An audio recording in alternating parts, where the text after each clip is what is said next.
I have sat and daydreamed in the past, imagining greener pastures on hour 9 of a 12-hour day, just thinking about the opportunities that lie outside a Hagwon classroom, perhaps a more fulfilling, maybe challenging pursuit.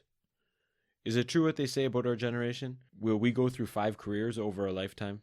Much different than our parents who found stability, parked, and pulled the e-brake. I see and feel the comfort of teaching here, and only occasionally do I dip my toe into the unknown water.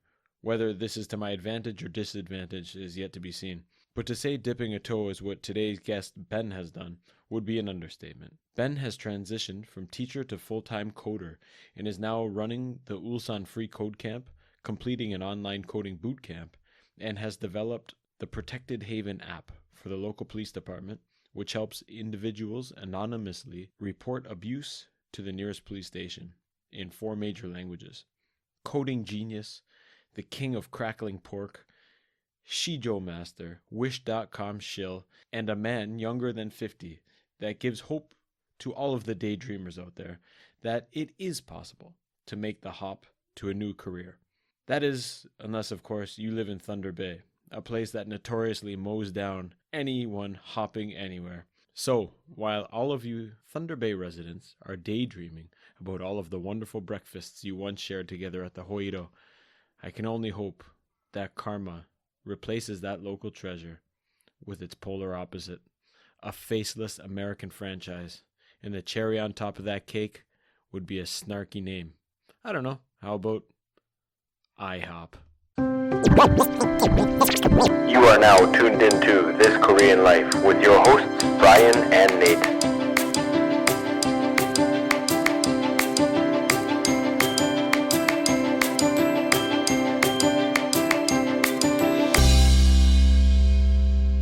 Hello, and welcome back to episode 30 of This Korean Life. Can you close that door? Episode 30.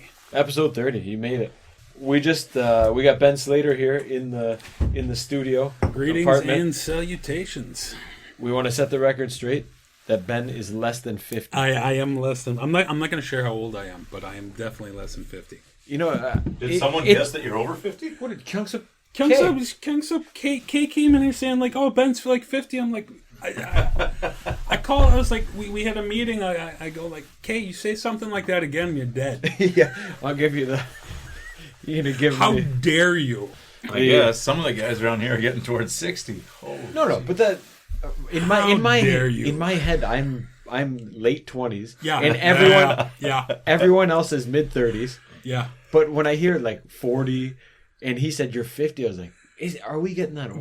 We are getting that old, but we're not that old yet. And That's forget that stuff. that's the meme you see on there.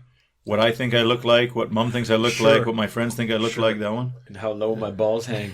Good Well, time. what was it? I made my wife watch on Netflix the other week that was it Slackers? Is that the one with Winona Ryder and No, Janine Garofalo? Do you remember that?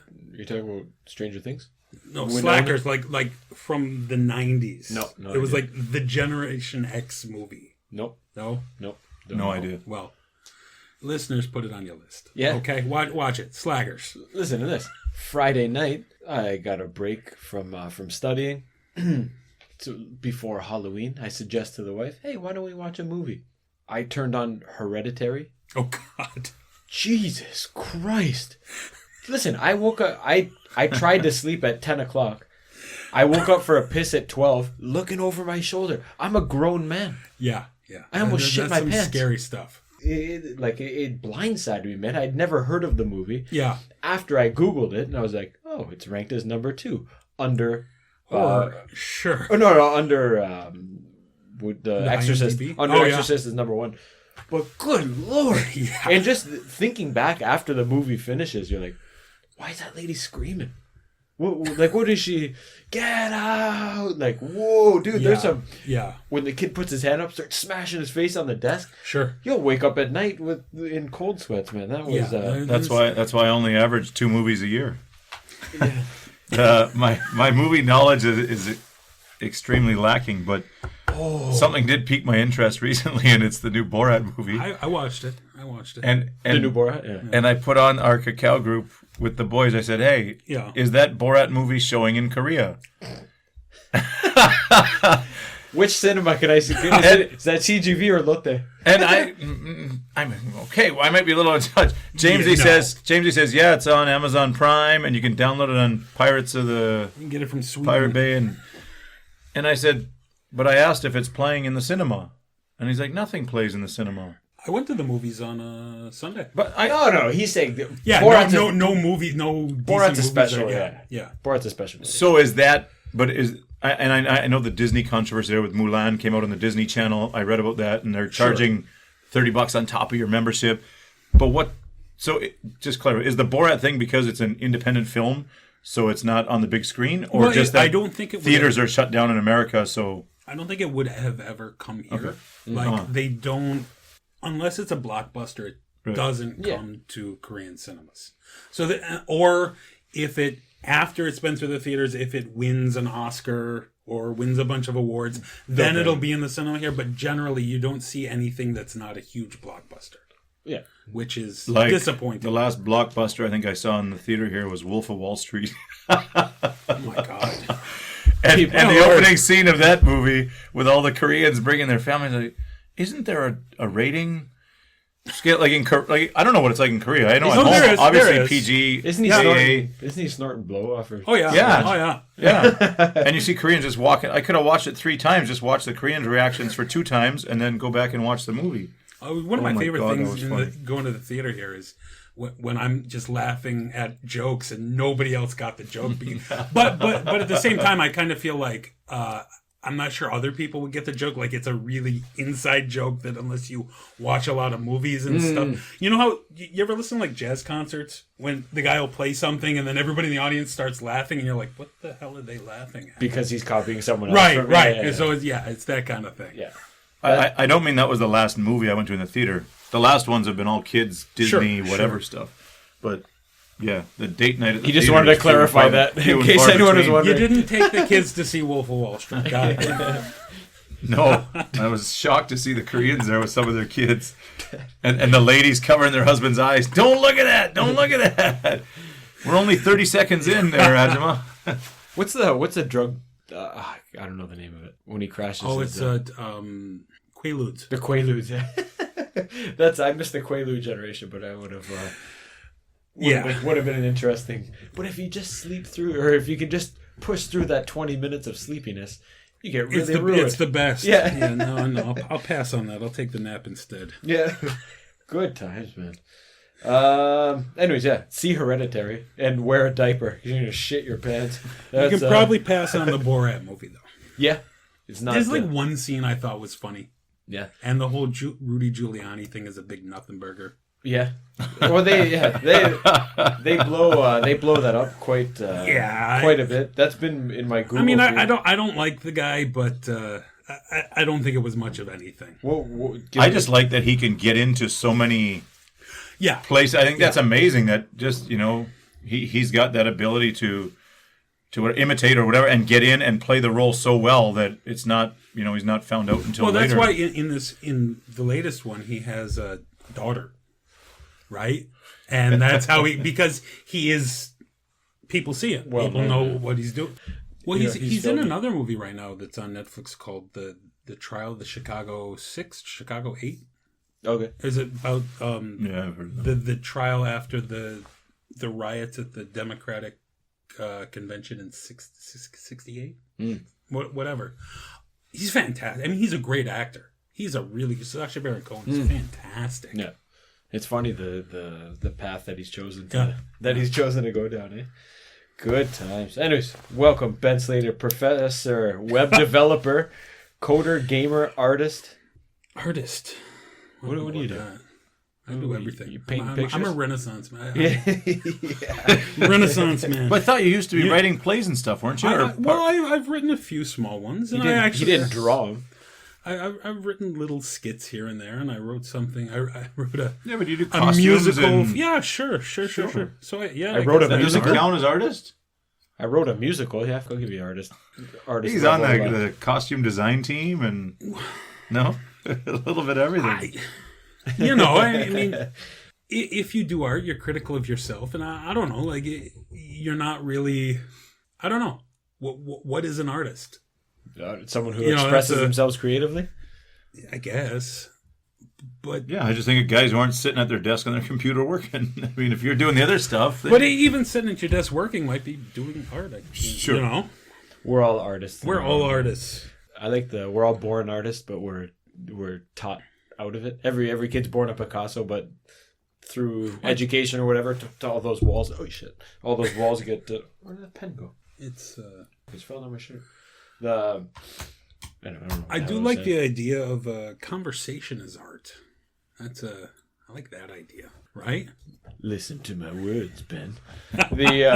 No, I do think there's different levels to being able to converse. Yeah. Comparing myself 13 years ago when I came here, maybe that's just in the aspect of teaching, but going into a class and being so nervous, like, what can I say? What am I going to say? What questions am I going to ask? And then after years, it kind of comes naturally, and then you can kind of pick and choose what road you want to go down. It's almost like a map in your head. Well, you walk in from nothing and just say, so how was your week? And then the whole class comes from that one question. Yes. Right?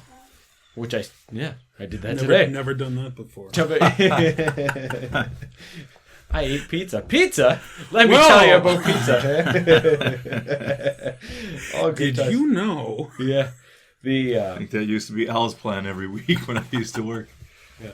No, it's I enjoy it, and I think though a lot of in education there should be planned and unplanned experiences or what comes up in class, and I think in conversation classes a lot of the unplanned stuff is some of the most relevant and Sure. what people view as useful when they go home, like, oh, we talked about this, and kind of the spontaneous stuff that comes up. I mean, at university, I guarantee what they find useful is chatting about the world and travels and politics and everything else, not building speaking or something else, right? Right. Well, I mean, you're getting them away from the "How are you? I'm fine, thank you." And you Structure. that No stuff structure. is useless. And Just let her flow. Even though most of the students are going to be taking standardized tests, those standardized tests are not standardized. The biggest problem that I find Korean students have is they get thrown these questions and they don't know how to answer it because they've never thought of that. Right? What do you want to do 10 years from now? What? My mom makes my lunch. Haven't decided tomorrow's plan yet. Yeah. But you get that all the time. Yeah. I mean, the Koreans especially. What are you doing this weekend? Nothing. It's just a weekend. Different mentality. At home, we grind through the week, and you got a plan. Blow your brains out on the weekend. You're going to relax, or you're going to binge drink, or you're going to go with your family for an event or whatever. But the definition of binge drinking, I think, is like 3 drinks per hour. Yeah. So it was like 3 drinks in a sitting. And you're like, have I broke the seal yet? Oh, good time. I mean, don't get me wrong. I don't drink as much as I used to. Yeah. But, 3 drinks that's not really a binge. God, these days 3 drinks would put me under. I just don't get the practice like I used to, man. It's amazing how fast it Dude, changes. we used to drink 3 beers walking to dinner. Right? But that's like when I reflect and think back on those times, like, and they say, "Do you like soju?" I'm like, oh, I used to drink soju lots. I used to enjoy it nice and cold with the gogi at the gogi cheap. It's fine. We used to go for Bulldog on Fridays. But- He'd drink 3 bottles of bamboo juice. Oh, the bamboo stuff. That was good stuff. It is And the Bulldog. That's another one. I missed that. They don't have that around anymore. Listen, Not very often. I don't miss the toilet paper lighting on fire in the morning. Yeah. Oh, Dude. You gotta train. put a Samchun Work your way up. CC, a 3000 cc Mekju there with the Bulldog. Oh, dude. And that I think it's good. more the beer that was doing it to you. Because they never cleaned the lines out. Yeah. Clean my lines out. that makes me respect those addresses that much more, that they can go out and like I can go out for dinner with my family and see two guys, 4 or 5 bottles of Jew deep, just they're not out to get hosed or party, or they're just having a regular dinner with 5 bottles of soju, and I go, But that's the guy.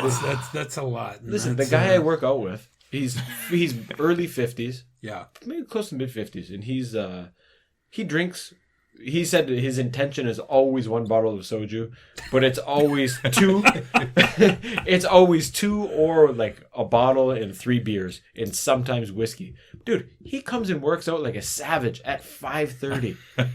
He's unaffected. Like his eyes are red and he smells like booze sometimes. But that's what I think. I think he still does it. I think it doesn't affect them as much because they've done it for so long. Well, I think the worst example of just somebody who's gone a bit too far. I was on my way. It's sad, right? Yeah. But I was on my way to school one morning, and I stopped in a convenience store, and guy making ramen, right? Half full of water. Yeah. Takes the soju bottle, fills it up the rest of the way in his ramen. Jeez.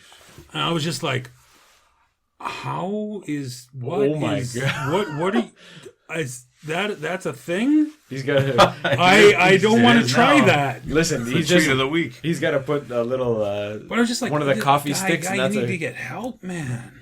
gotta- That's a bit. One of far the coffee. gone. One of the coffee sticks. That's a Korean 3-course meal. You know I don't know if it's a website or a whatever, but it shows like the guy sleeping on the street in Japan. Black Dough Korea. Yeah. It used to be Black Oak Korea used to be another one, but I mean, you see guys in 3-piece suits. I mean, sleeping in the middle of the streets and stuff. I mean, and it's not just fatigue from being overworked. It's because work here is considered drinking is considered part of your work. So, I mean, it's the whole relentless repetition of just doing it over and over for day, week, month, and year, and then you just, of course, it burns you out. I don't know if it's been accepted as an official cause of death in Korea yet. Right. But it was supposed in Fans? Japan. In Japan, no. it is, yeah. Overwork. Work. Yeah. Like. Oh, where it's like- Exhaustion.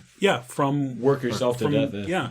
I see. But it doesn't say that you drank 5 hours a day for the last 2 months and played computer Right. games and phone games and smoked 20 packs of cigarettes. I mean, It was the it's fan. all part of it, right? I mean, Right. Well, I mean, all of those things built up, and they all are a result of working too much. But you say you didn't know if it's or what was too far or whatever. But I mean, God, if you saw this many green bottles on the tables, and it's changed, it's gotten a lot down. But if you saw this many green bottles on the tables at home on weeknights, you would say these guys got problems. One, you don't know how they're getting home. They must have had a crazy day at work because you would never. Mean, that's a completely different. I mean, You can walk the public home from transportation. You can walk home in the Daddy Daryunjong. Unjong, yeah. Sure. What a great service that is. $10. Oh, what is it? Even if it's $15, I mean, yeah. oftentimes it's cheaper than a taxi. Yeah, Yeah. it is. You Lots. know, Because you can drive there, you don't need to. right. You can drive so there and just get your Daddy what Unjong. that's something that needs to be introduced. The world over. Absolutely. 100%. Operation Red Nose doesn't cut it. Right. Do you guys have that yet? Operation Red Nose? In the States, You don't have that? What is that? Yeah. Do you know what it is? no. It's but something I've to do also with been here a very long time. Rudolph or and alcohol? Operation Red Nose. No, but they're like the local swim club or whatever. All the parents get together and they drive home cars during the holiday season. Oh, that's awesome. You don't have that? I thought it's everywhere. Not that I know of. We just Really? try and avoid the. I thought at least all of Ontario. I thought for sure. We call it Operation Red Nose, and It skips provinces. it's so the swim club or the hockey team or whatever would pool all the parents together, and they would take turns different nights of the week driving drunk drivers home in their cars, and someone follows them. Well, we had, So we it's had not the same as MAD, but they were Mothers Against Drunk mothers Driving. Yeah, against yeah, drunk that's driving. But this is specifically holiday season. Everybody's out boozing, right? It's that time of No. year. Everyone's feeling jolly, and you don't want to get that ticket, and you want to drink with your buddies, and you Sure, want to get home. sure. So they would provide that, and you could give a donation. Oh, fantastic. No, so- I've never. So if someone's going to drive me home, and you're going to follow in the other car to make sure you pick me up, and then we go get the next Sure. car, and I give you a $10 or $20 or $30 tip, I mean, God, you got me home safe. I got to go with my Right. buddies, sure, and it's a fundraiser for That's fantastic. a lot of the local clubs and stuff. So Speaking of fundraisers, I have a great idea for you guys. Great idea. So next, Are you listen? Well, If you're thinking about getting Nate to dance on one of those No, on one of those no, platforms this is- with the boots and the and the balloons, you guys are gonna love this. I swear you're gonna love this. So when this whole thing is over, next after the Spring election, decade. next spring, fall, whatever. after the right? election, yeah. What we're gonna do is we're gonna import an entire Listen, box I am- of an entire truckload of tomatoes La Tomatina. from Italy. No. Oh, okay. We're gonna make red sauce. Okay. We're gonna set up a tent and sit all day, sell some of it, keep some of it for ourselves. Just make red sauce for like a whole weekend. Okay. Yeah. Yeah, that's great. That's all there is to it. Okay. Completely, Listen, we've talked about doing chili chili cook-off. and you can get those chili cook-off, eh? Chili cook-off. Oh, when I think chili cook-off, I think about Homer drinking the wax from the thing. You call that spicy? His mouth's all waxed up, but anyways, just jumping back to the booze there. I like to fire up one of my Ajuma classes there and tell them. The lady asked me last night, Brian, if you were president, what would you do? And it's like of Korea, of anywhere, and I just. Because I know it's not like a trigger, but it gets them riled up when I say, like, I'd make drugs legal. Why do you do this? Why do you do that? And they can't, like, they just don't grasp how they I don't know if they're just kind of so brainwashed or maybe narrow-minded that they don't see maybe the benefit of having legal weed like Canada or the States. But they totally accept their husband's getting shittered, or the lady who I know who her daughter is, she was saying, like, my daughter can drink 2 bottles of soju, and I went, your daughter's 100. Nothing to be proud of. 110. No, she wasn't bragging. She was saying it is impressive. She's 110 pounds soaking wet, but like they don't view that as, because it's so normalized. They don't view that as dangerous at all. But she could fall down and smash her head. Sure.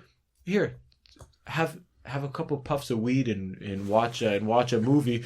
God, oh my God, what are you thinking? Devil's That's insane. taking over your soul. Yeah. So I don't blame them. I understand why, but so the big show is today, right? The election, but you're dating us. So much. Yeah, I know. Well, yeah, you're okay. The down ballot stuff is always more interesting than the big show to me. Going down, right? No, like. The Senate races, the ballot initiatives, and I'm not sure if it's Oregon or Washington, one of the two. Shrooms. They're going to decriminalize hard drugs, go the Portugal route. Oh, so good. Right. So it's. I think that's only a matter of time, right? Sure. It makes sense. It works. Even the hardliners in Portugal. Clearly, what they're doing now does not work. Right. So what's the harm in trying other ways that have been proven to work? It was just on the ESL Hacker newspapers. The war against drugs started in what night? It was Reagan's Nixon. wife. Was it the Reagan's war against wife? drugs started with Nixon? I thought it was Reagan's wife. No, she started Just Say No, but Nixon. They started the war. Just say no. When did it change to just say yes? Well, I mean, you throw a message like that at teenagers, and they're obviously going to do the opposite of what you tell them. I mean, that's what teenagers do. Sometimes say yes. Sometimes. I mean, it's silly marketing. You don't do that. Yeah, you gotta practice abstinence. So, anyways, that's on the ballot in one of the states. Yeah. So everything? to decriminalize the harder drugs and make it a medical issue rather than a criminal issue. One thing I love so much is that the OxyContin guy has to pay $8 billion. He's not going to pay it. So the family. What a piece of family, shit. yeah, they're pieces of shit. That has ravaged so many lives. So it's barely a drop in the bucket to the damage that's been done. Yeah. The family kind of divested themselves, so they're not taking any of the hit. It's the company, and the company's going to be fine. That drives me crazy. It's affected people like family, close friends. Terrible. I have a couple friends who died because of that stuff. And think about, I mean, when someone dies from an overdose, what's the view? Or if someone's addicted to it, what's the view? Junkie. Look at this piece of shit on drugs. No. It's manufactured to. Well, not only that, but like nobody, like people stop, right? Nobody is ever willing to ask why far enough. Yeah. Right. So why did he feel the need to do that? Sure. Right. What were the things in his life that led him to that thing? And just saying he's a weak person. Well, that's a really shitty thing to say. Absolutely. And that might have been common years and years ago, but you can't. That's not acceptable now. No. And now mental health and stuff is at the forefront. And I mean, this is everybody you know. It's not just that guy anymore. Now it's your neighbor, someone in your house, someone at your work. It's everybody now. Right. And I mean, these are things that we can nip them in the bud. We can fix them. And just saying, this person's weak. Well, that's terrible. Yeah. That's really terrible. I'm curious. I don't know what the effect has been in Canada, but since they've not decriminalized it, but what did they legalize it? What did they do? Now they got all the shops. What's it? It was decriminalized before. Weed? It's legal. So, but now they have all the shops. Yeah. And you can go in and buy anything and everything. I wonder what the effects are, what that's done to the black market marijuana scene. And no, because you can grow your own too. Right. To a certain extent. Right. Yeah. But now it appeals and it's convenient and comfortable for a lot of people. It's not secretive. It's not. And my father, who's got a bad knee, who probably hasn't smoked since he was in high school or uni, or maybe after he had us a couple of times, but couldn't walk, couldn't go up the stairs. And then his doctor prescribed him medical marijuana. Mm-hmm. I think he was taking pills or mist or droplets or something, and drastically improved his quality of life. Sure. And I think that should be available to everybody without the stigmatization that you're the devil is taking over your soul. Yeah. Like they think in Korea, if you could show some of these old grandma and grandpas that they could play more golf, more tennis, more whatever, I think they'd love it. Sure. I from what I understand, what happened in the States, because different states have decriminalized or legalized or whatever. Federally, it's still illegal. Yeah. So from what I understand, before all the legalization, the Mexican cartels were the ones that were importing a lot of the marijuana. The mota. Not needed anymore. Right. So part of the whole opioid crisis was also them importing cheap opioids as well. God damn, yeah. So, yeah. Wild times, man. So what I'm saying is that the black market just kind of switches to whatever it can switch to. And, or whatever. Well, eventually they'll hit a wall where, all right, we don't have anything else to switch to, so we have to go legit, hopefully. And yeah. That's why, man. That's how you take down the cartels. Open it up. And I remember the first time I ever heard the argument was in high school, and our teacher proposed legalizing all drugs. Everyone's like, "Oh, it's crazy. There's gonna be." He's like, "If heroin's legal, are you gonna go to the supermarket and buy it?" No. Like people are gonna go about their everyday lives. People maybe did though on my birthday. I mean, back before it was criminalized, parents would buy. You have a cranky kid, you give him some heroin. That was a thing. What was it Freud? Oh, Freud was a cokehead. But didn't he medicate himself with? He was on coke, but then used heroin to get off it. I think you're thinking of Sherlock Holmes. Who is that? Shit, I thought there was someone. But heroin. No, yeah, there's something. Yeah.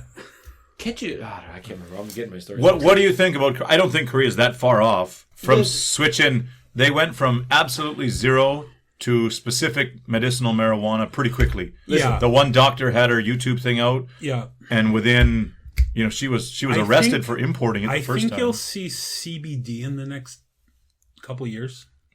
First. That guy, the guy that crashed his Porsche in Busan sent us back 10 years. He said he was smoking weed. Yeah, how stupid is that? Like, who? If you smoke weed, you're not gonna do that. Did you say weed?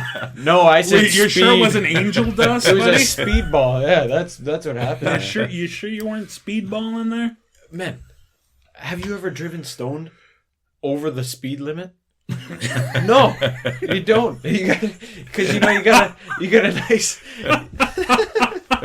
It doesn't happen.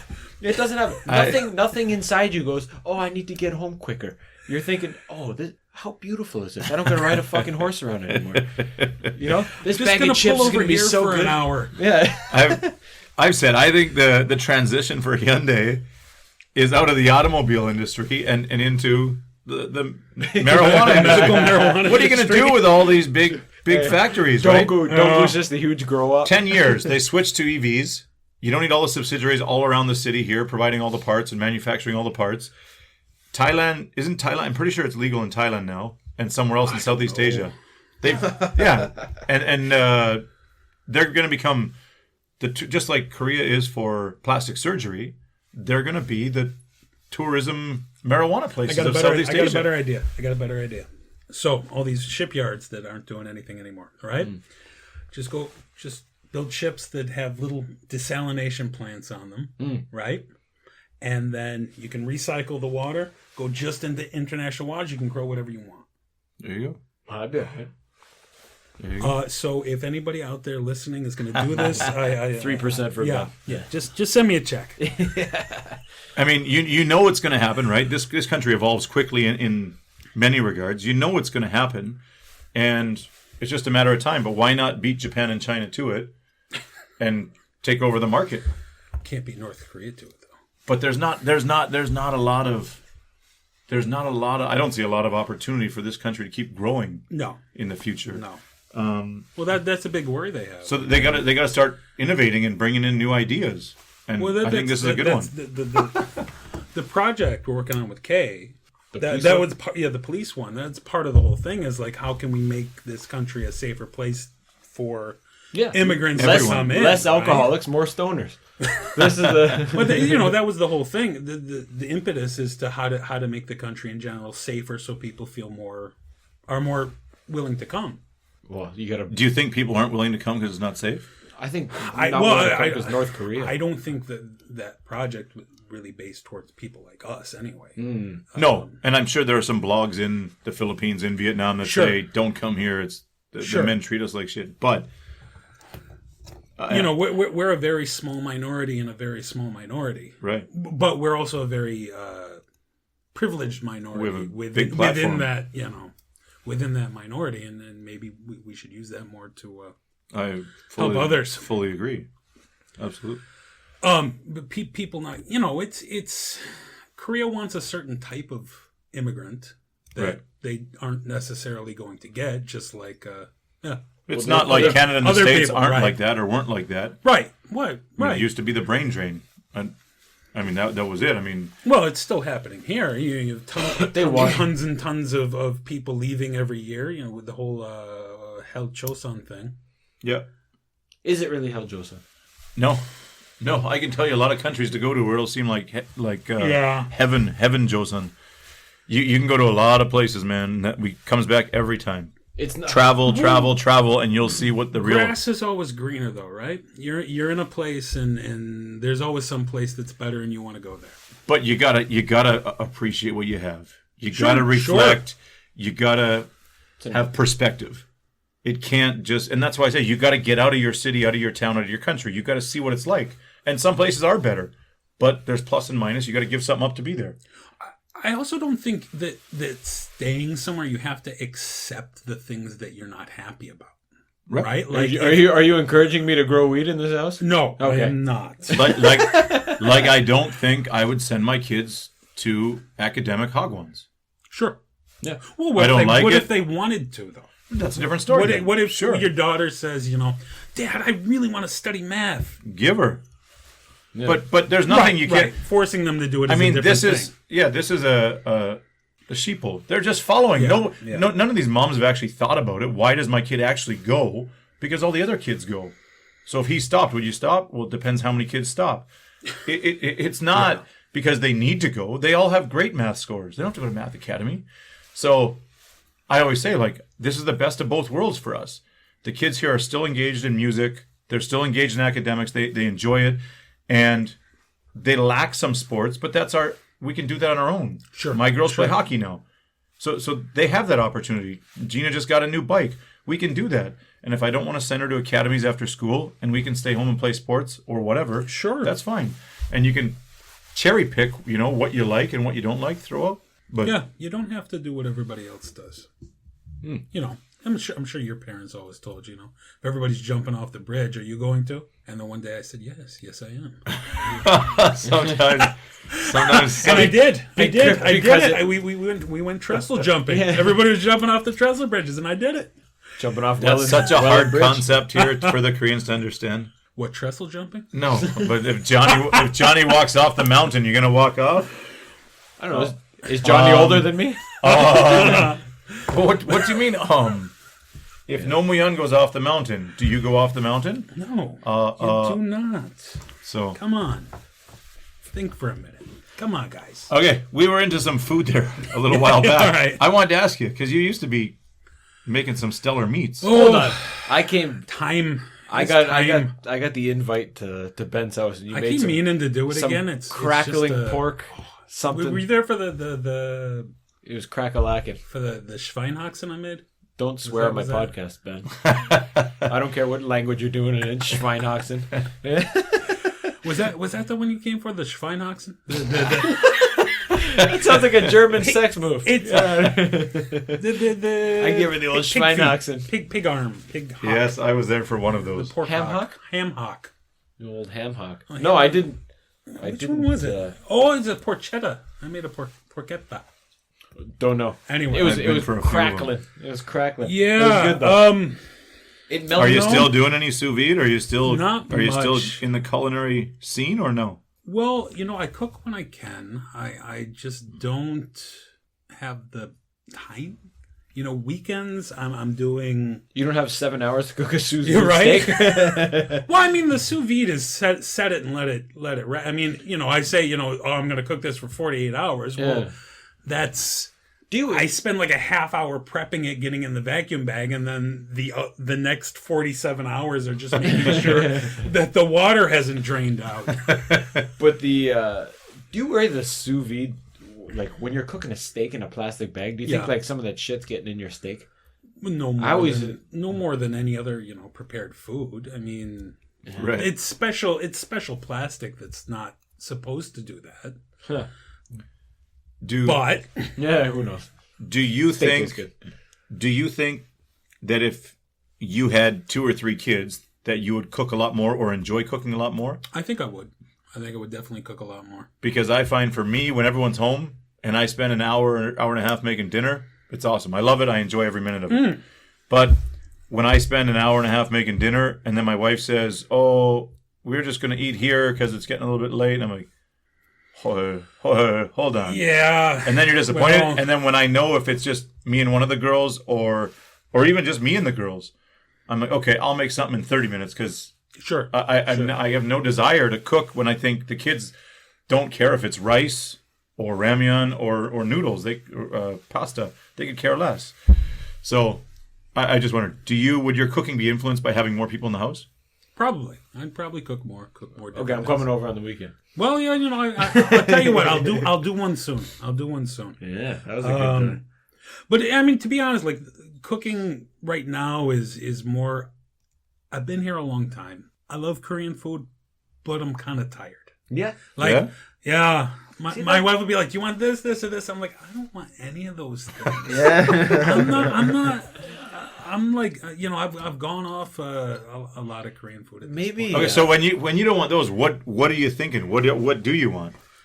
I don't know, because nothing's available, right? Because I find that I think like, all right, I want a beef on wick. Well, those things are a What's wet that, dream, right? I mean, Yeah, you- I mean those are the things that I'm thinking about. So but I know those aren't possible. So when I think Right, I don't want sure. Korean, I know I'm going to make one of like 3 or 4 things: chicken parma, Yeah. or pulled pork, but I know I don't have access to the ingredients to make all that stuff, or the means sometimes. With coupon now, man, I've been finding stuff on there that I never thought I'd find in Korea, like dried tortellini. No shit. Oh my god! Yeah. Like stuff that I haven't had that in I don't know how long. Like, do you know the Lego red beans and rice packets? No. No? Oh man, those are so good. It's like you throw it in, boiling water, maybe add some onions, some sausage in and boil it up, and it's done.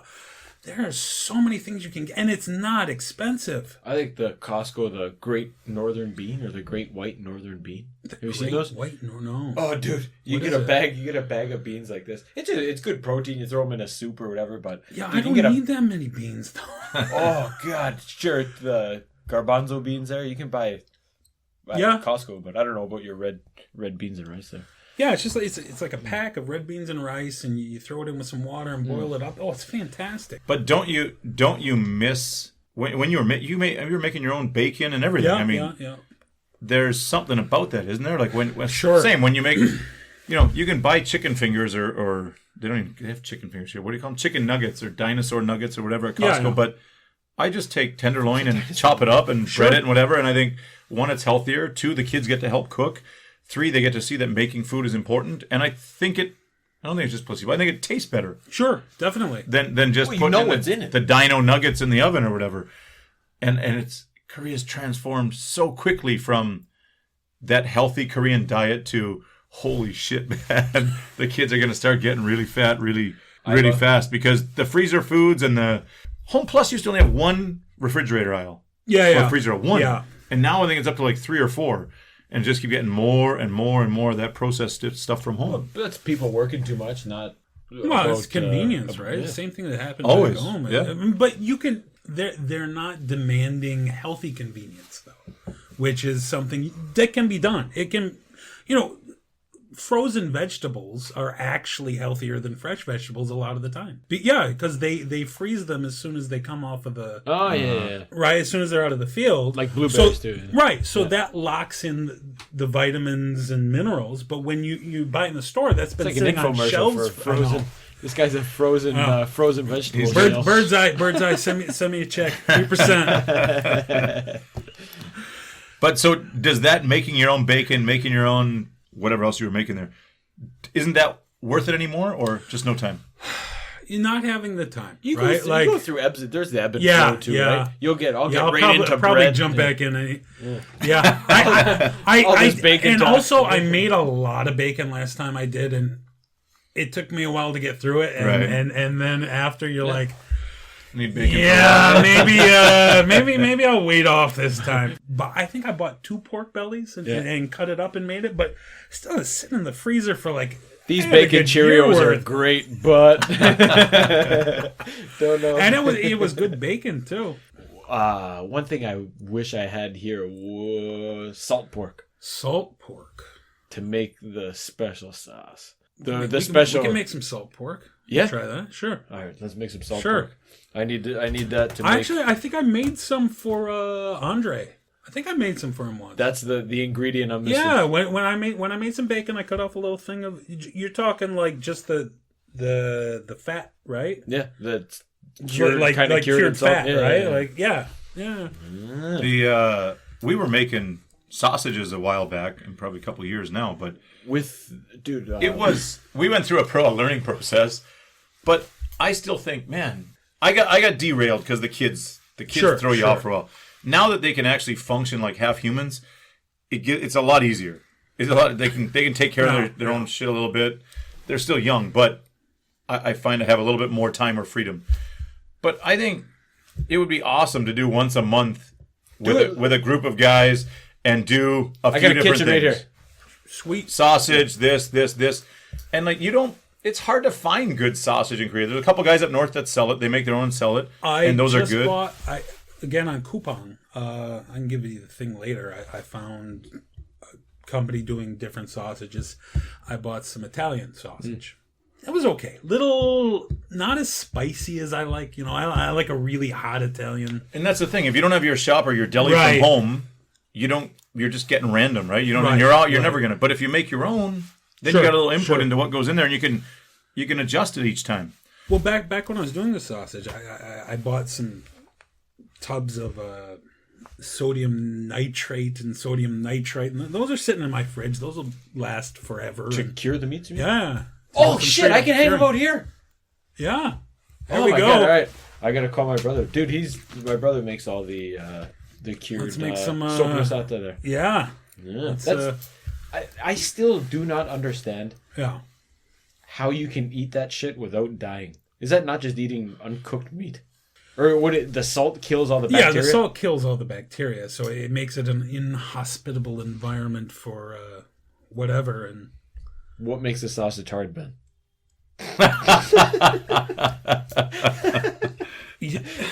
I'm gonna. There's a ask few your things mother. I want to say right now, but I'm gonna hold my tongue. The freezer. I'm gonna hold my tongue. Oh, good times. Okay, Good let's move on here and change direction. Yeah. What? I don't know. I thought you were enjoying the hard sausage. Banter. You spent a lot of years in uni. Yeah. We've all worked uni jobs. Sure. When you get here and you don't have one, it seems like everybody wants one. Once you get one, maybe sometimes you don't want one, or you realize that it's not what you thought it might be. What are some of your biggest takeaways from working in university? Do you have any regrets? Would you ever consider going back if the situation was right, or have you just said, that's it, I'm done? I think at this point I'm kind of done teaching. I'm fed up to maybe someday, but I've had it up to here with teaching. I can do without it. It was never growing up. It was always something I said. So my mom's a teacher. My father studied education. My grandmother was a teacher. My sister's a teacher. Everybody's teachers. So I always thought, like, I don't want to teach. This is the stupidest thing ever.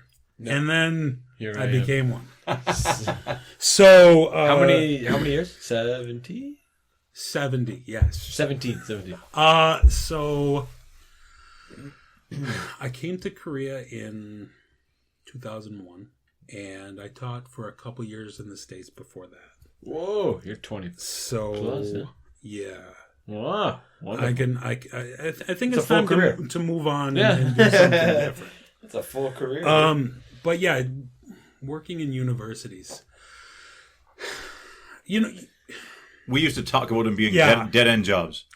They are. There's no promotion. There's no there's no salary raise. I mean, limited for whatever years, but you're not going anywhere. Right. You're just burning time. That was a wet dream when I was working hagwons in my first couple same. years. Yeah, everybody. I mean, that's why I say we're all in the same boat.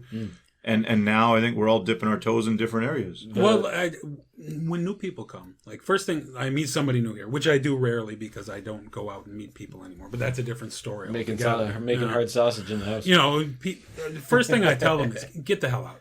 Go. Yeah. Just before it sucks you in, get out. Yeah. Don't do that. You want to stay here? Okay, great. Do something different. Don't teach. Well, I'd like to figure something. But what about teaching as a means of having the ability to do other stuff? You don't have a house payment. Sure. You don't have to worry financially. Your 2 million or 2.1 kind of can cover everything still with the price of living going up. That's the beauty about living here. It's still, you can get ahead here, and you can't get ahead at home. You can't. It's very difficult. It can be difficult. But here you got time to do. There hasn't been a pay raise here.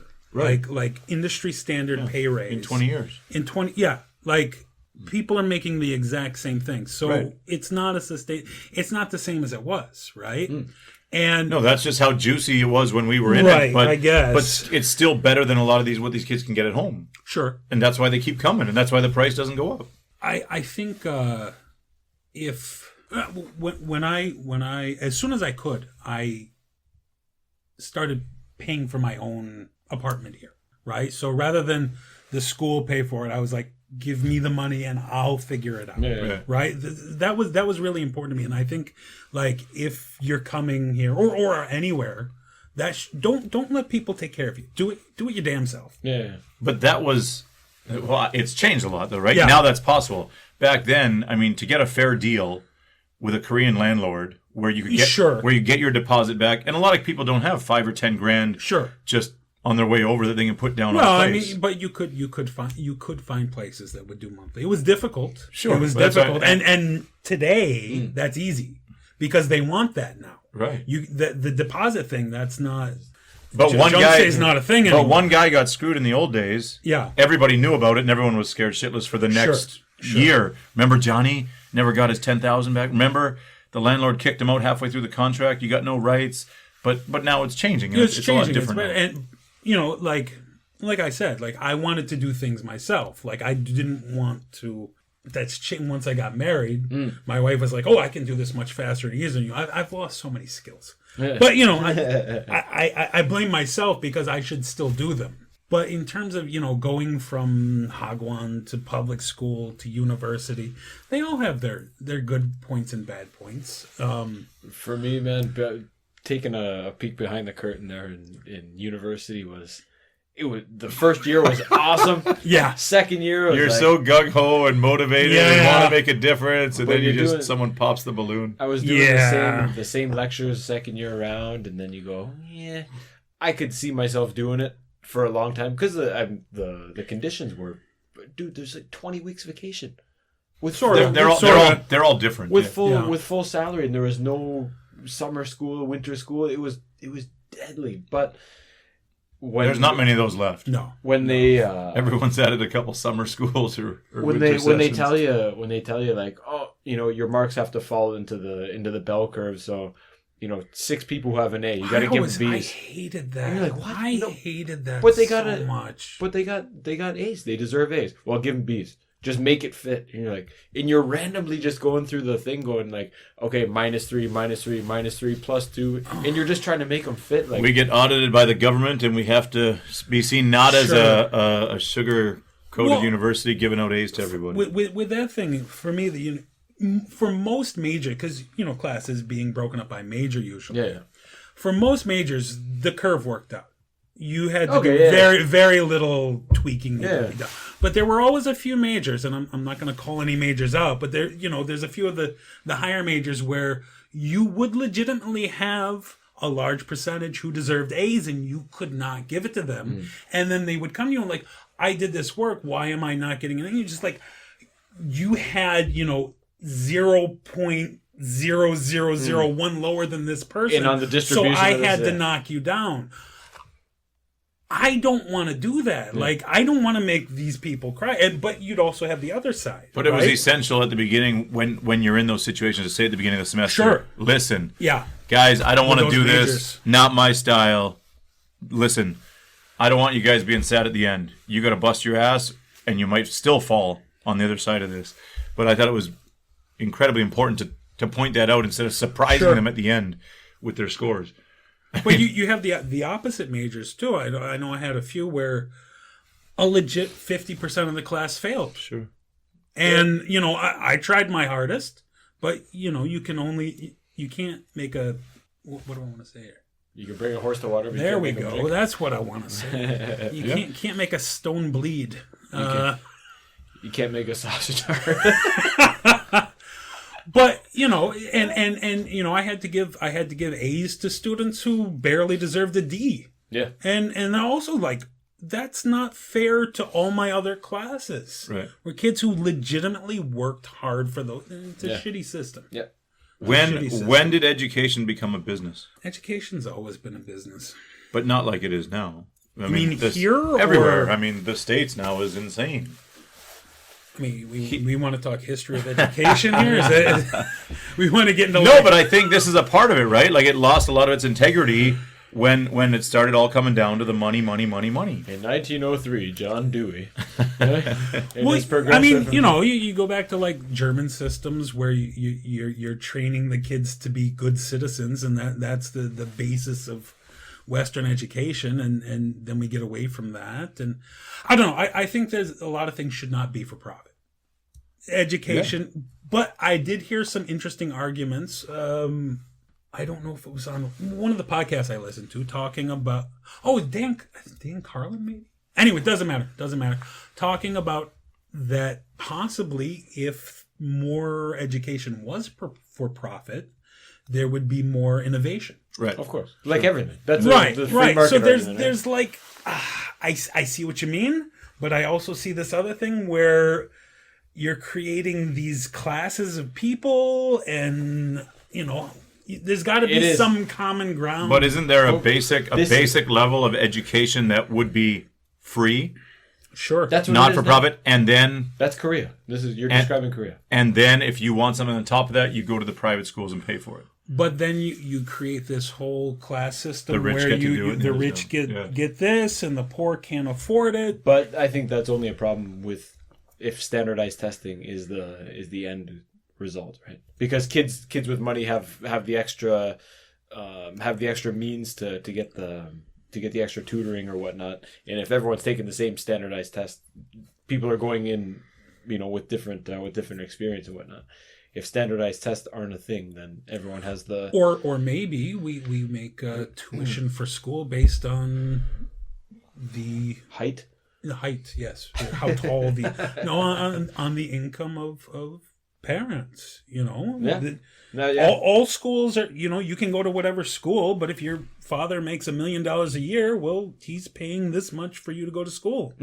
Period. Yeah. That's Maybe that's easier. What's the where did Michael Moore do his Who Should We Invade Next? Have you seen that? No, sounds like fun though. Oh, it's awesome. It's really good. But he does the he goes to all the Tell me different. it's just a wheel. Yeah.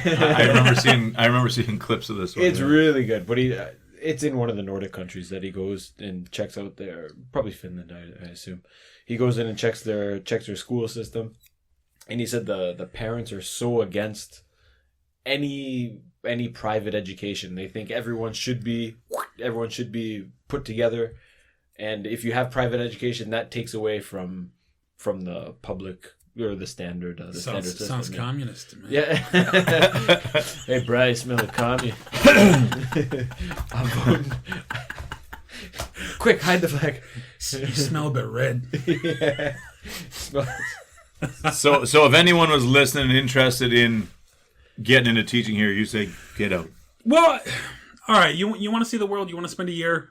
You want to spend 2 years? Maybe. That's what I think is the best. Get out before you get 2 years. The hook is set. Then Yeah. Then you can see more of the world, and you can make Well, more money. that's another thing. Is like You can see more of the world, make more money, right, and then it's go home to what?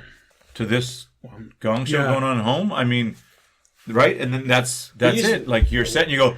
Even here, if I'm not 100%, you said you don't have to accept what you don't like. If you're not 100% happy, but going home, I'm way more happy than I'd be at home. Sure. So I stayed. Sure. And Well, you said it's easier to get ahead. What do you mean get ahead? Financially? Save money? Save a little cash. to have financial freedom. People at home, they can't pay off their student loans, their student debt. Yeah. Here, you can actually make progress. How many guys do we know have worked here 4, 5, 6, 7 years, paid off their debts, and gone, whew, that would have taken me an extra 10 years at home. Yeah. And we had Renee on from Ghana, and he said, the best part of studying at UNIST is I've graduated with no student debt. Sure. And that's one of the hardest things to get out of in any of these developed countries. He said, I could have went on scholarships to the States, 80%, but I still got to pay $10,000. Yeah. That means I'm graduating with $40,000, $50,000, $60,000 in debt. A lot of money. Here now he's got what he's got here. He's got a job now and a career. I've been diving deep into Alan Watts, and I care less about. I don't know. I'm going towards the path of like, why do you just keep piling money away? What's the? I don't mean you have to pile it away. You got a house. You got enough money to eat and whatever. What's the for the next 80 years? No, I'm not saying don't work. I'm saying what's the point of just keep padding the bank account, keep doing it and doing it and doing it. No, but it's doing something. It's doing something you enjoy. Well, it's do something you love, and the money is a side effect. But that's what I like when you say you do teaching, which I still enjoy, luckily, and having that extra. Lucky you. Yeah, look at Mr. Virtue. But I think if I didn't enjoy it, there's no way I'd enjoying be your job. You like, son of a bitch. we used to think like guys like Eric who used to swear about it every day, and I'd be like, just get out, man. If You're you miserable. hate it, get out of it. Don't. I mean that's no good for anybody, right? If you hate it. But the risk of going the jump that it is to get home and establish yourself at home and get reestablished is not easy for a lot of people. It's a hard move to make. But sure. I'm glad I love kids, I love working with people, and I love teaching. And that's lucky for me. But I think if I wasn't virtuous assholes in this table. if I wasn't in that situation, because we got it with privates, right? Yeah. You start a private and I say, hey mom, we'll try it for a month. And then we both have a choice. If you don't like me or I don't like you, I'm out. That's a different thing too. I mean, you're building. I mean, when you have a good private, you've been teaching for 10 years. Yeah. That student is not your student. He's your nephew, your niece. You have this relationship, and you get paid for it. Yeah. but I mean, which I don't know. For me, like there's a point where you're just like, I don't know. Right. I should stop taking money for this. But at the same time, you're like, how is the family seeing me with this? It's so weird. Yeah, there's a point where you become part of the family. Yeah. But then you know that at some point you're not though, because they're paying you to be part of the family. Right. It's a kind of a shitty feeling. Rent away, go get uncle. But that's what I mean. There's a business. But that's what I mean in terms of enjoying it. I've had multiple 3%. multiple times when I've said, Mom, you know what? I think you're pushing your kid too hard. They're not interested in this, and I'm not interested in doing this. I'm sorry. Sure. I can find you another teacher, someone who's desperate for money or really needs to do this, but this isn't my style. I'm not doing it. I had a kid like that, man, and this is within the past couple of years. It's the worst feeling in the world when you take that and keep teaching that kid. And I kept going. I kept going, man, and the parents ended up stopping it. And after that, I promised myself I'm not doing that. Did the happy dance on the way out? I'm not doing that. I think everybody does in the early days because you can't turn down the money. Yeah, well, it's just too hard. big. But once you become established and you have a pool and you have your own network, you know that there's better options out there. So there's another thing we got to tell new people. I mean, doing these privates is illegal unless you have your license. Don't short sell yourself. Get what you're worth. Yeah. Because you're dragging down the price for everybody else. And that goes for Hagwons, teaching in a Hagwon. That goes for doing these classes, company classes. We're getting screwed on those. That's why I won't do them. Sure. The recruiters, man, I've seen the contracts and what they get paid and what they pay me. It's ridiculous. 150 an hour. 150 an hour. They're paying me 50, 60 an hour. Yeah. That's not cool. Yeah. That is not cool at all. Yeah. But that's the thing. Most people don't know that, right? And they haven't seen the other side. Right. And when you say 50 and they're used to 30, 40, you say 60, oh, sure, absolutely. I'm used to 50, but no, you gotta keep that price up. But isn't that what you said before? There hasn't been a price raise in 20 years or a salary change in 20 years. But isn't that the part of, but it's not. We talk to guys who've been here 5, 10 years and never taught a private. And I'm like, well, that's the only reason I was here. Because you can pick your own salary. Well, I never did any until I was married because I enjoyed my free time too much. A lot of times it's at times when I wanted to do other things. Right. So, maybe somebody like, Ben, you should do this. Like, I do it once. I'm like, yeah, I'd rather be out doing something else. Right. Something I enjoy. But I thought that was always the attraction here was that you can kind of pick your salary. School was just like part-time for me. It was never my real job. I just went there because I had to, did what I did, made the best out of it, and used my free time as wisely as I could. And then after school was when you hit the jackpot where you could do whatever you want. Sure. Hey, Fridays I want to go with the boys. Okay, I'm only going to teach an hour or two. But when I was in the early days, I mean, I would finish it. I had 10 till 2. I was working from 10 till 2. Really? And all the other guys were working till 8 o'clock, 9 o'clock at night. Yeah. So what are you gonna? I mean, you can go to the gym for 4 hours or 1 hour, and then what? I mean, I could have done my master's or whatever, but I chose to. Saturdays are always the greasiest. Well, they were. Everybody was sleep. Those guys would sleep at my house. 4 guys would sleep hung over at my house. I'd leave at 7 a.m., come back at 11.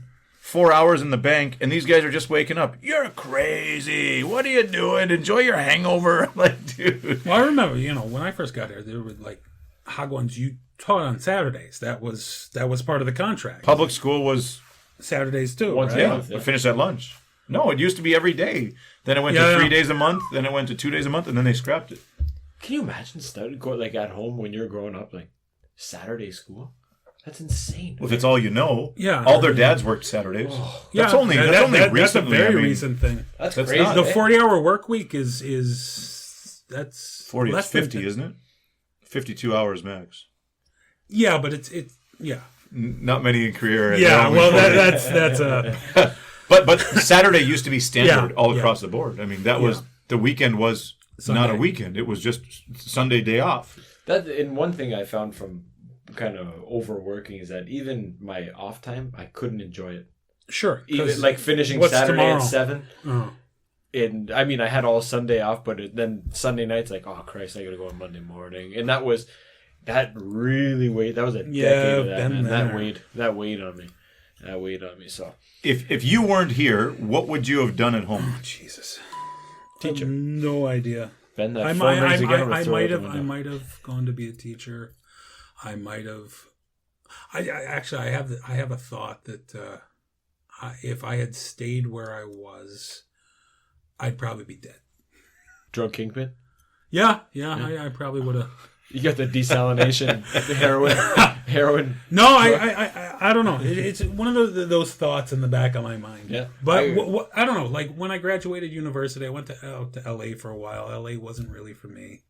Tried New York. New York really wasn't for me. Where are you from originally? Upstate New York. Okay. Like, which is very different from the city. Uptown Ben. Yeah.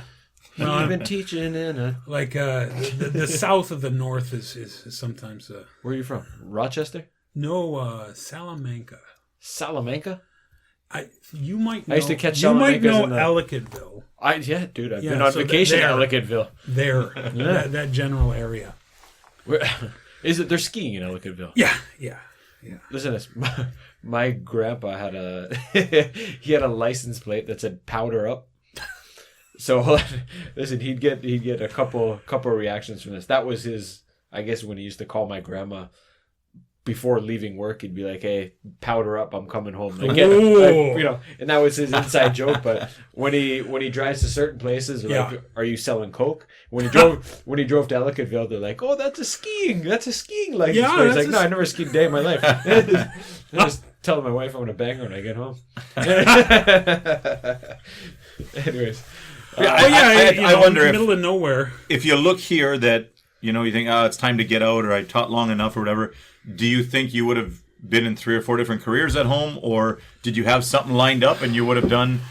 I was kind of going, I like I said, I was working for the school, doing tutoring, substitute teaching, ran the drama club, this, that, the other thing. I worked in a video store at the time. Blockbuster. Jumbo. No, it's called Movie World. Movie World. Okay. So at one point, Movie World was the biggest in New York State, and they sold out to Blockbuster. And yeah, Blockbuster. So long ago. But it's not that long ago, though. No, it's not. I just think less than did 10 they have years? popcorn? I don't remember. Yeah, free popcorn. Free popcorn, browse man. the store. But that was Jumbo Video too, with the big elephant. You go in, you scoop the popcorn, big orange side. Oh, deadly. I just think the time I spent here allowed me to kind of explore myself and do so many different and try not just teaching elementary school or something. We've taught like a million different kind of jobs, right? And sometimes you feel like a consultant. Sometimes you feel like you're rented just to be the white friend. So many times it felt like a counselor. You don't pay me enough. Not the counselors never get paid as much as they're worth. Right. But it's just I'm not trained for this. I think these are not things that I should be talking to you about. Yeah. I think what sometimes is my life is like as a video game, and all the different places that I've, like you said, all the different places you've taught in. There's been some really weird classes and interactions. Oh God, yeah. And I just think I can't get that variety at home. No, if I need extra income, I got to start either welding on the side or roofing. Do you or weld? No. But that's give me my mask. But I think of guys at home like some hot steel. I think a couple guys at home who used to sharpen skates out of their garage, and some of my buddies can weld. Some let's do some roofing, some frame. But actually here you can do whatever. It's very flexible, sure. Right? And that's what I kind of liked about here always, and what keeps me here is that you're kind of in control.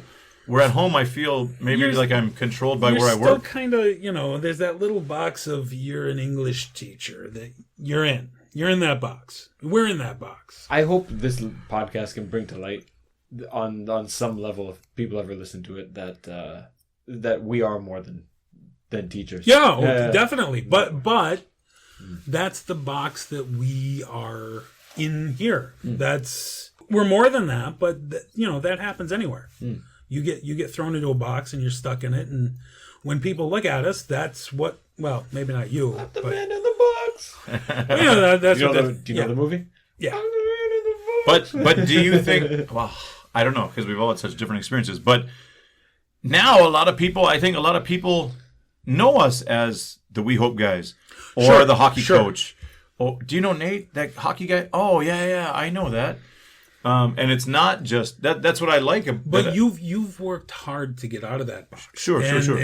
And that's not something that everybody can do. I agree. Fully agree. And we've had, there's a lot of support too from Koreans to prop us up as as getting awards and whatnot. Roy, I think he's calling you out there. What's that? Yeah, absolutely. That's I don't know. You get those with some guilt too, man. I don't know, it's weird. People try different stuff. Like I've done the theater stuff here before. That was something. But even that was, all the actors were English. Well, not all, most of the actors are English teachers, and most of the audience is English teachers. You get very little crossover. If you're in that box, just start telling people you work at Hyundai. There we go. There used to be a lot of guys. Yeah. I'm an engineer. I think Alan was one of them. Alan has never done anything so torrid. That's the people that I like to see here. They come. Yeah. I'm coming for 1 or 2 years. They dip their toes and they go, "Hey, easy, kind of cool. I like it. I'm learning about life. Sure. I'm living on my own. I'm growing up. I've traveled now." They stay 3, 4, 5 years, do a master's maybe, and then make a plan for the next step and move on. That's the guys I like to see. That's I think the most value as a teacher out of here. You and Andre have done a great job busting out, man. We're trying. We're trying. Tell us about it. So I've always been interested in computers. When I was a kid, my mother's a teacher, so we got like the Commodore 64. No. Oh. Teachers, Apple has always had like discounts for education. Oh, okay. So we got an Apple II, and learn a little bit of programming on that. I don't know if you guys ever. You remember when like Kmart stuff had computers in them? No. Kmart had computers. Yeah. Selling them or what? Yeah, selling them, and they'd have anyway. So you could write little programs like making it do stuff. Nope. Well, all right. I remember in would have been maybe around middle school, maybe years. Maybe it was high school. You can go into the store in the 80s. Yeah. Radio Shack. You go in. Yeah. A couple of things. Yeah. So anyway, we used to do some of that. I wasn't programming shit though. No, there's a simple program you could write. So you could write. So it was like number based. So the lines are numbered. Yeah. Okay. So on line 10 you write print Kmart sucks, and then on line 20 you write go to 10, so then it fills the whole screen up with Kmart sucks, right? Stuff like that. So yeah, I mean I've been looking at coding for a few years now, studying a little bit here and there, and then Andre started up the free code camp meetings here in Ulsan. When you think of coding at the beginning, what do you think of? Building websites or making games or what is it? What pops into your head when you think of coding? What do you think of? You can really do whatever you want to do. If you want to make games, you make games. You want to make websites. For you, what is? For me, when you think about, I'm going to try coding, are you thinking about being a developer or? So a lot of software these days is all based on web technology, right? So when you're looking at, you download a new program onto your computer, that is probably just a web browser box, and that's a website running in that web browser box. So pretty much everything is web development these days. So that's part of it. But there's so much. It depends on what you want to do. You have all these languages. If you're learning JavaScript, you're probably doing web development. You're learning Python. You can do pretty much anything with it. What's Ruby on Rails? That's for web development. Yeah. So do you know that getting in, like, now I see these young kids, and in Korea they have it in elementary school. It's great. Sure. And they have the Bangahu coding program. But do they have any idea? Do kids have? I don't know anything about coding. Do people know before they get into it? Like, hey, I want to do games, so you don't need to do. No, but it's logic, and it's like it's kind of like art class, right? Yeah. I mean, you take art class, you learn how art works. It's a similar thing. Like, you should know how the basics of how this stuff works, and then specialize. Right, later. if that's something that you want to do. But you don't have to specialize from the beginning. You learn all the basics of everything. You learn basic logic. You learn logic structures, how that stuff works, and then later you use those to make the computer jump and do cartwheels and run a marathon for you. So what was the final straw? What was the decision that made you, or what happened that made you think, I'm doing this, I'm all in, I gotta go? So finishing up at uni, I guess, it was like the push, right? Like, all right, so this is your last contract. In fact, the last contract I had was for 2 years. And when I got renewed the time before that, I was kind of on the fence. Right. I was kind of like, I don't know that I actually want. I mean, I'll apply and see what happens. And then I got the contract, and it was for 2 years. And I took it back, and I was like, hey, this is for 2 years. Are you sure this is right? And because I was kind of like, all right, 1 year, and then I can move on. But all right, so I kind of pushed that back, right? And that's taken the jump, right? You're not right. So you're not ready to. I think everybody they're like, should I do? I should try. I didn't prepare enough. I'm going to prepare this time. Okay, let's do one more year, and I'll get ready. So I had 2 years. Started studying coding a little bit here and there. Taking some online classes. Studying this book, the other book, doing the free code camp stuff, which is a great resource for anybody who wants to get started. If you just want to see what's it about, it's a great website. It's all free. It's great resources, walk you through, show you how to do stuff, show you where you're making mistakes. Yep.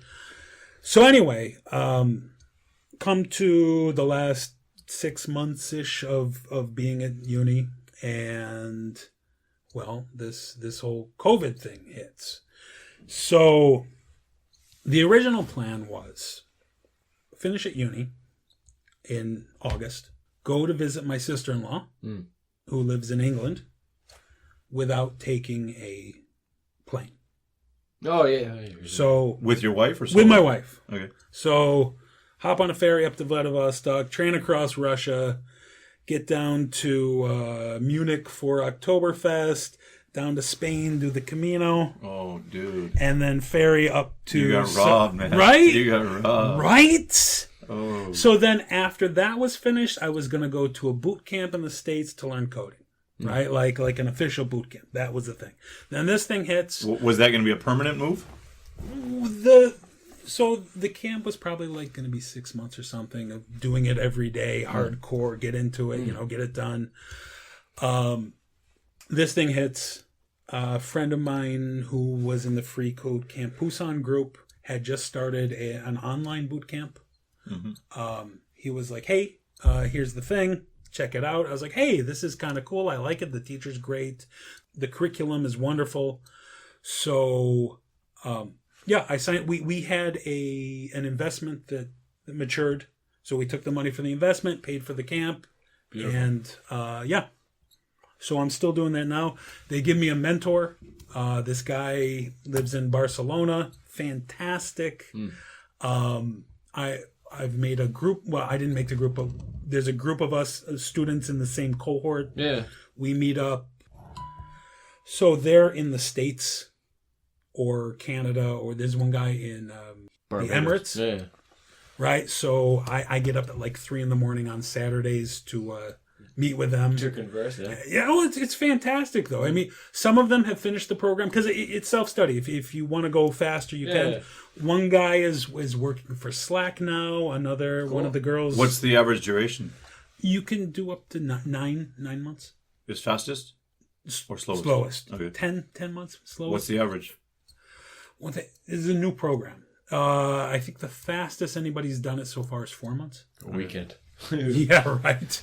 I mean, there's some stuff where I guess if you already know, you could get through it pretty quickly. Didn't they have one of those? Didn't one of those big computer games put out a new game and said it's going to take forever, and a Korean kid did it in a weekend? Oh, probably.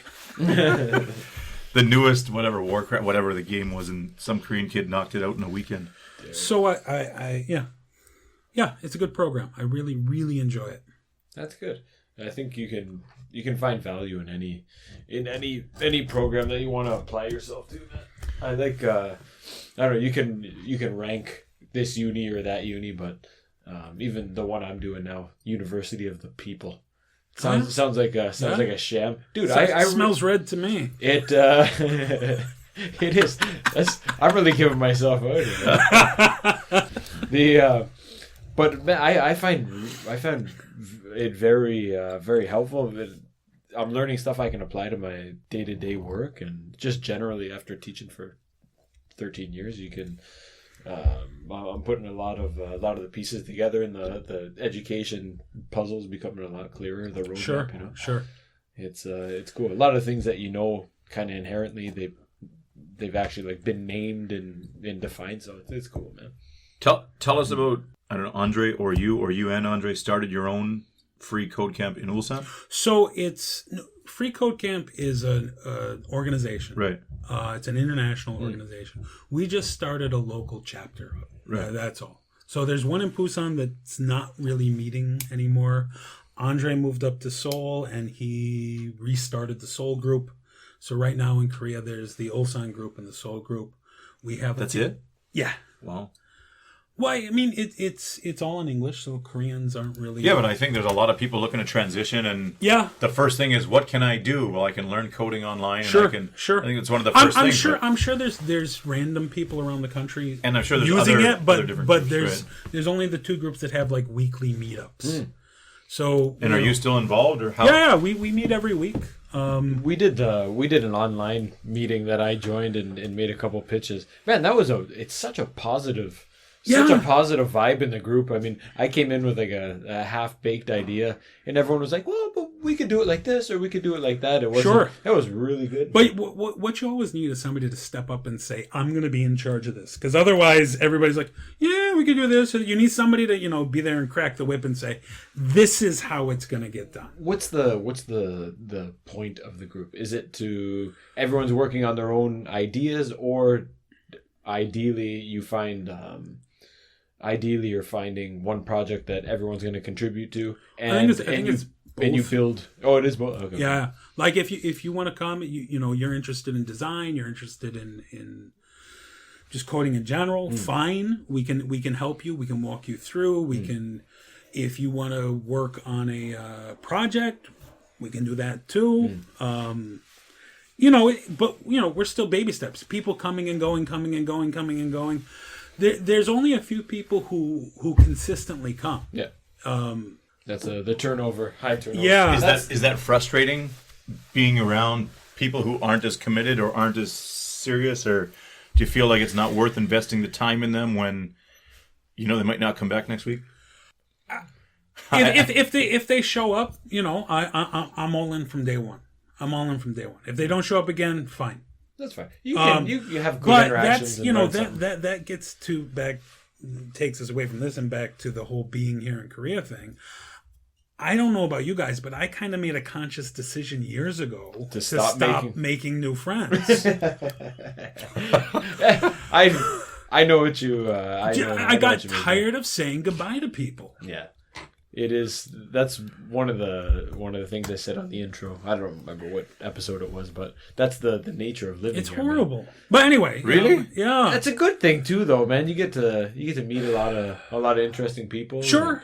That's why I like doing the NGO stuff. No, I mean, because we used to go out and party every weekend and meet everyone in the bars and the restaurants. We got married and had kids. We don't go out, and now this is our way to stay in touch with the community and stay in touch with who. I'm not saying it was a good decision. I'm saying it was a decision that I made. Ben will be out at Sticky Fingers this Saturday, eh? Well, No, actually, this Saturday, I got a heck of a plan. What's going on? We're going to a concert. Yeah. In your car? No. Ulsan. Oh, yeah? Who's playing? So, a friend of mine is he is a singer, a professional, musical theater singer. Is he a crooner? No, he's like he's a pretty big deal. Anyway, when you say singer, I just throw stupid like musical theater out. singer, like musicals. New York. Anyway, where's he from? His father was our hometown doctor. Like we grew up in the same small hometown. So he got me tickets, and every time he comes down, he's usually up in Seoul, but every time he comes down here, he's like, Ben, you want to come see me? I'm like, hell yeah, I do. What does he do? What does he sing? His biggest show, I guess, Slipknot. in Korea is no, musical theater, man. Like Hedwig and the Angry Inch.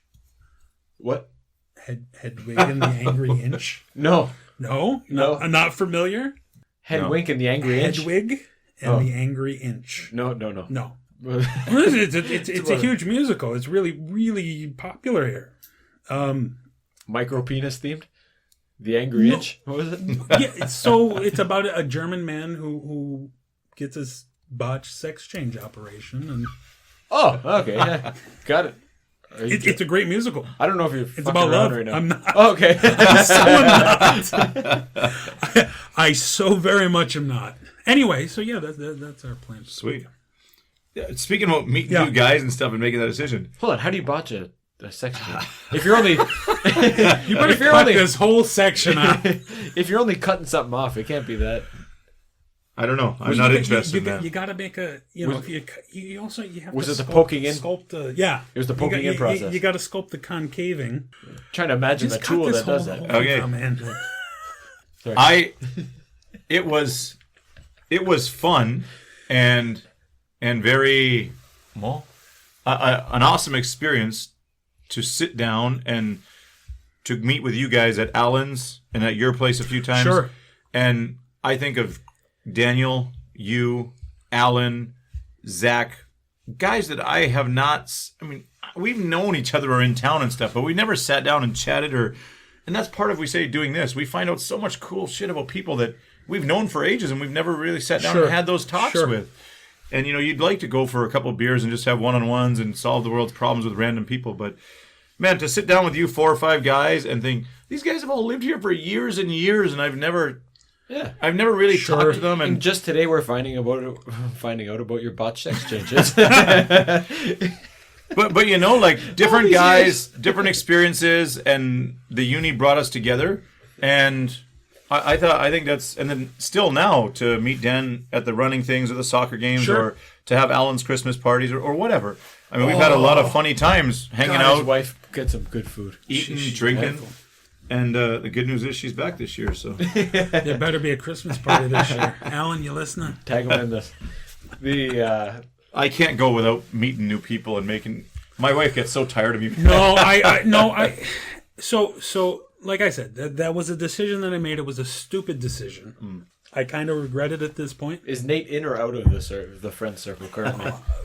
He's walking the line. He's Well, I think of now and what you're doing, and think of Kay and Andre, and those two, man, and a few other people. Right.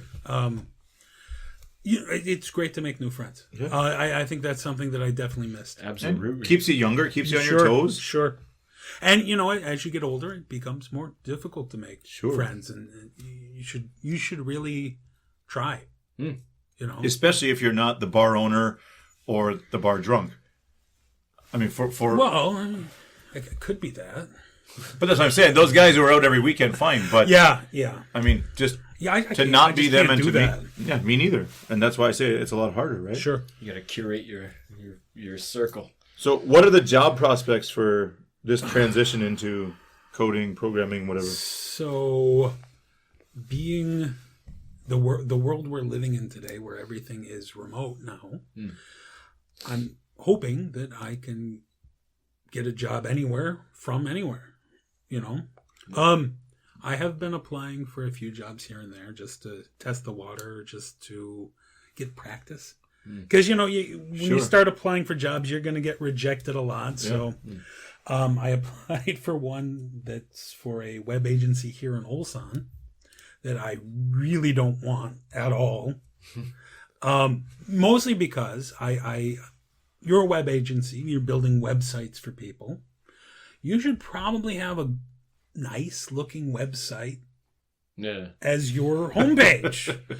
And I went to their website and I was like, what is this?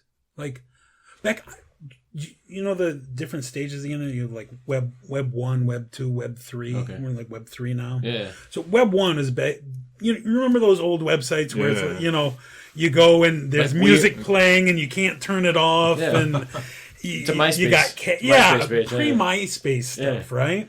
So it looks like one of those, and I'm like, why, how, who would hire you?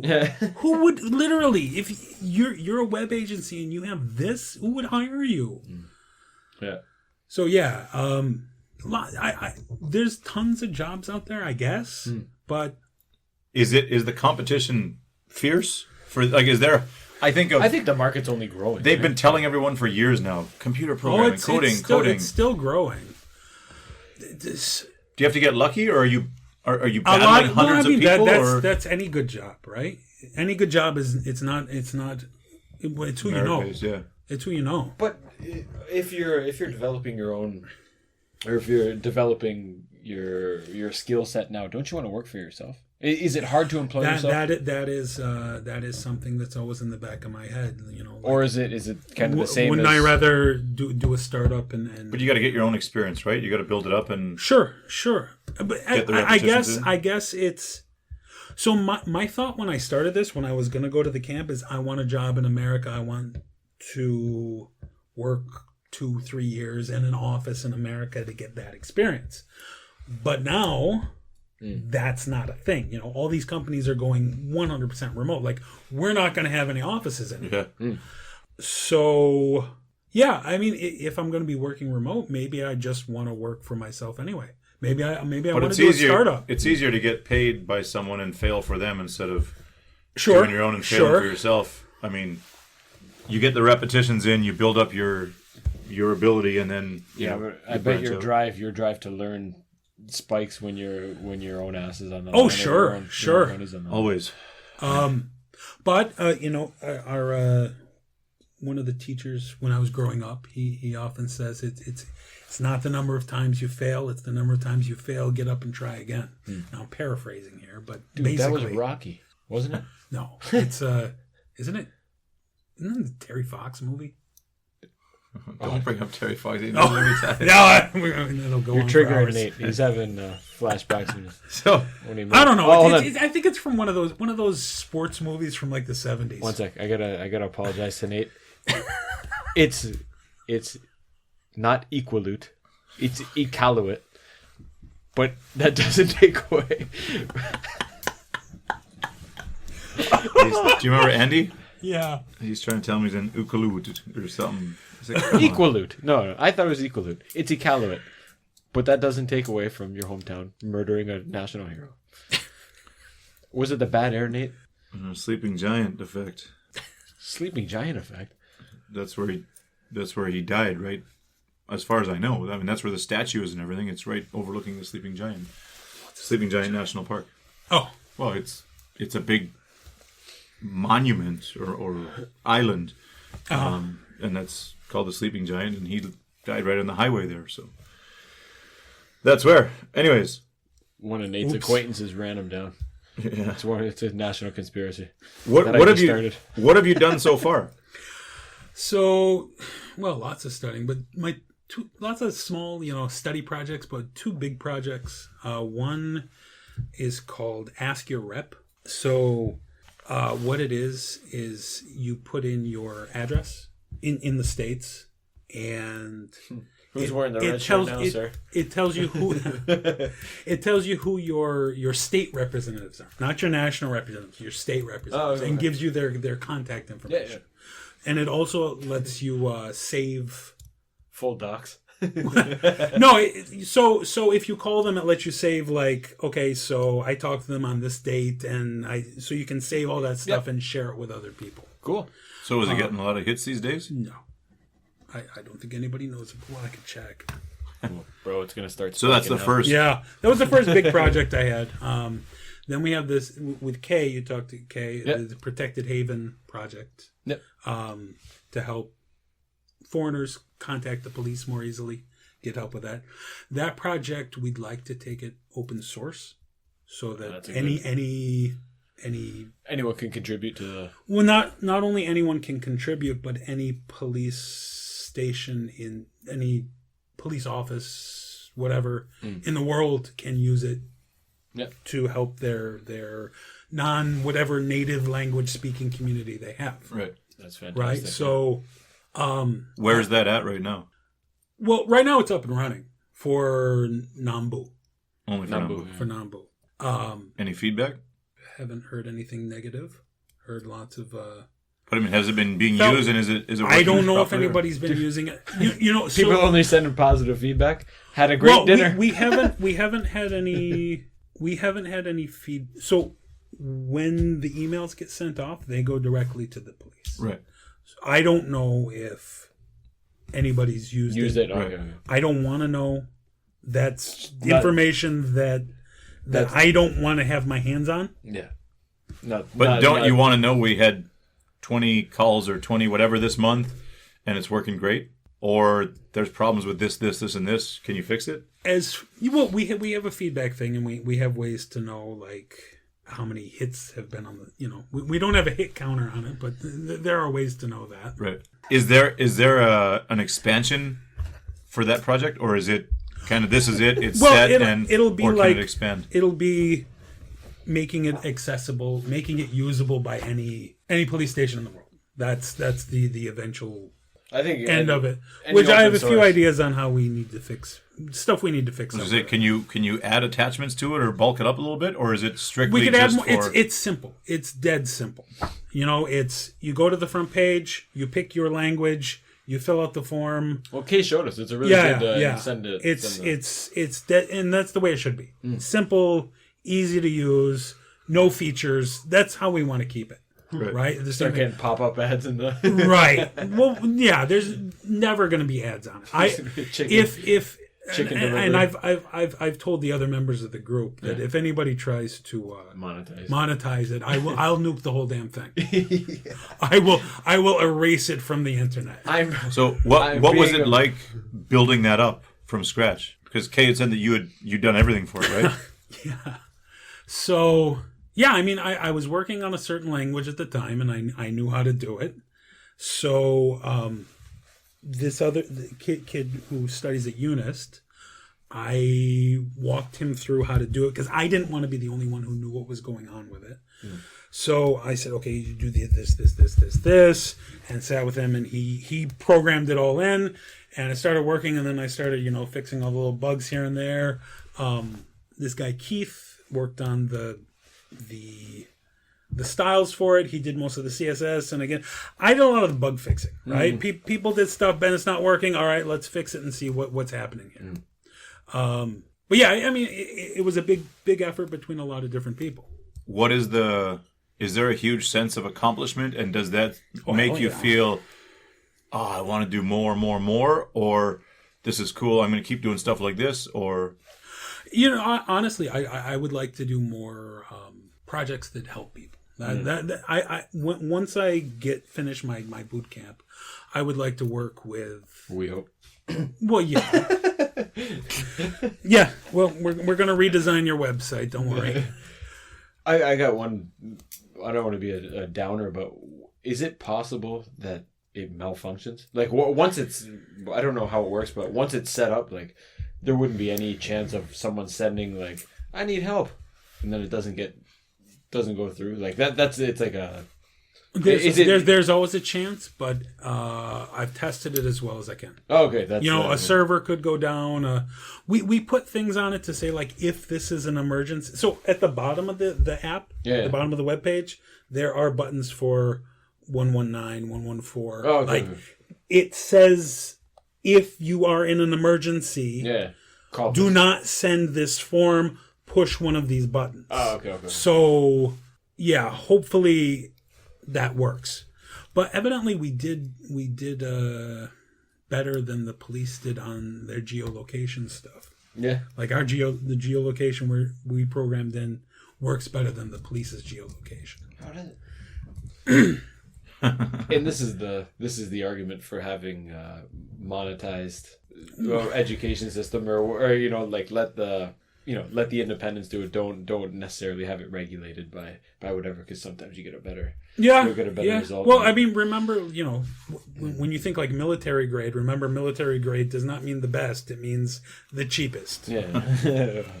Any inspirational web developers or startups in Korea or? Ooh, in Korea. I'm not big into the Korean development scene, like not the expat development scene, but the Korean development scene. Just internationally, the whole community, like the whole coding community, is wonderful. Like, just people want to help each other. People know how difficult it can be. Here, you still get that whole competition. People don't help each other. They're not. It's different. More me than we. Yeah, like you ask somebody for help, they're like, "Go find it." Rather than, "Can't you just look at this for 2 seconds?" No, you know how to use Google. Like, come on. Yeah, I can use Google, but I'm asking you because I want a connection with you. Right. Right. Yeah. Yeah, I can find the answer really quick, but that's not why I'm asking you this. Yeah, there's tons of guys out there.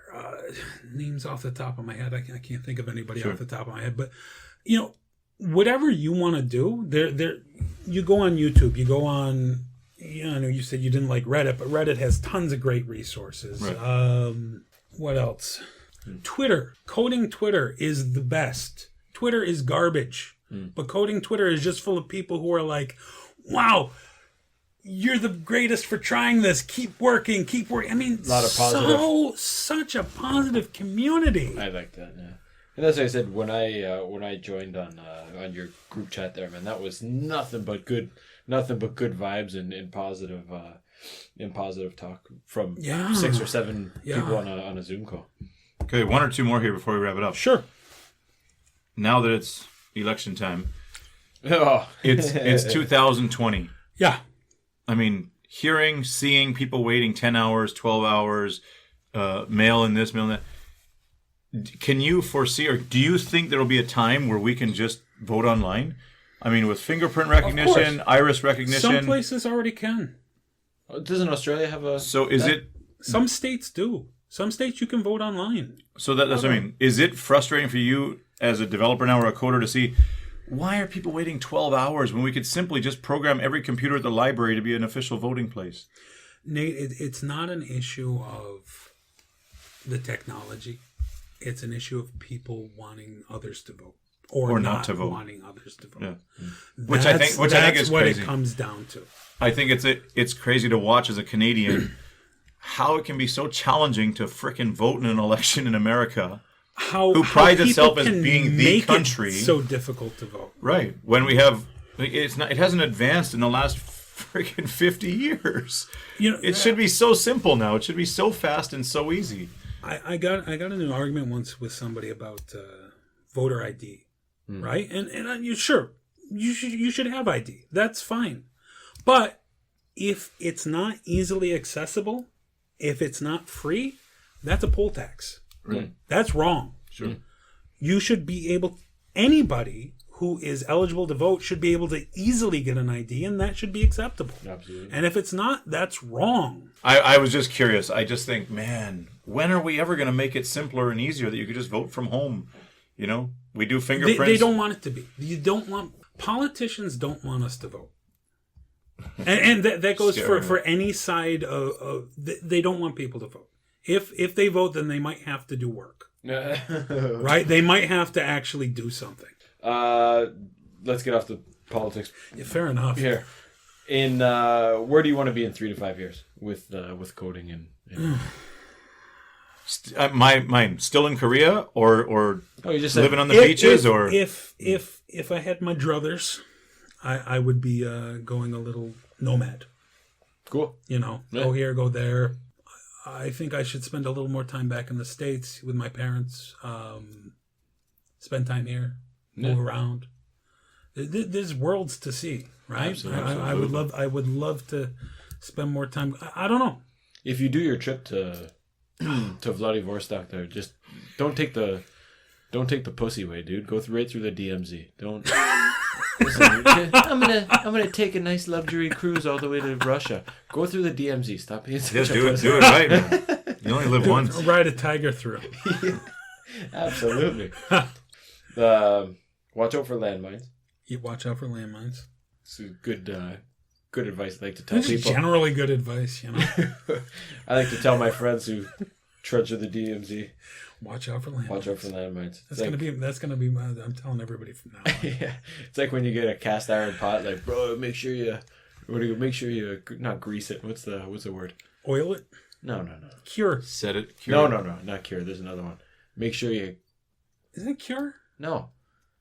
Anyways. Season. Yeah. Hey, season your your pan there, bro. But anyways, the new telling people to season their pan. There we go. You gotta tell them, bro. Watch out for landmines. That's the new that's one. That's the new thing. We're gonna make that a thing. You heard it here first, ladies and gents.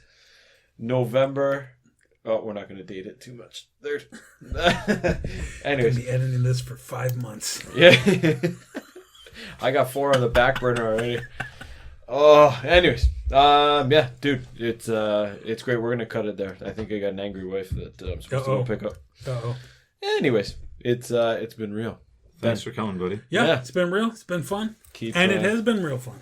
Keep doing what you're doing. I'm coming for some crackling pork. We'll do that soon. All right, we'll talk to you guys soon. Peace.